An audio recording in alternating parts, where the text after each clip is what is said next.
সুপ্রিয় দর্শক আসসালামু আলাইকুম। অনেক সময় আমাদের ডেট অর্থাৎ জন্ম তারিখের ডেট হতে পারে, সার্টিফিকেটের ডেট হতে পারে, এরকম ডেটকে আমরা কনভার্ট করতে গিয়ে অনেক সময় আমাদের ভুল হয়ে যায়, যার কারণে আমরা সহজ উপায় থেকে কীভাবে কনভার্ট করতে পারি সেটি করার জন্য আমাদের গুগল ক্রোম ব্রাউজারে এসে সার্চ করব আইডি কার্ড স্ক্যানার প্রো। এই ওয়েবসাইটে চলে আসবো। আসার পরে এই ওয়েবসাইটটা আপনারা অনেকেই পরিচিতি। আসার পরে আমরা একটু নিচের দিকে এসে ডেট টুল সেকশন 3 মধ্যে আমরা পেয়ে যাব ডেট টু ওয়াট। এখানে ক্লিক করবেন। ক্লিক করার পরে এখানে দেখতে পাচ্ছেন আপনি চাইলে এটাকে বাংলাতেও কনভার্ট করতে পারবেন এবং ইংরেজিতে কনভার্ট করতে পারবেন। আমি ইংরেজিতে রাখলাম। রাখার পরে এখানে আমি লিখলাম 5/5/2005।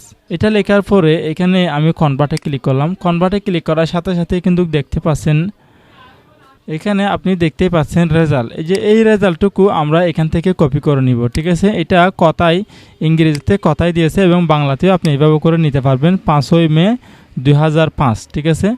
এখানে ইংরেজি লাগলে ইংরেজি নেবেন, বাংলা লাগলে বাংলা নেবেন, ঠিক আছে। এভাবে করে নেওয়ার পরে আপনি যে সার্টিফিকেট এডিট করতেছেন অথবা জন্ম নিবন্ধন এডিট করতেছেন সেখানে আপনি এখান থেকে সরাসরি কপি করে আপনি বসিয়ে দিতে পারবেন। পরিশেষে আমাদের এই ছোটো চ্যানেলটি সাবস্ক্রাইব করবেন, পাশের বেল আইকনটি ক্লিক করে আমাদের চ্যানেলের সাথে থাকবেন।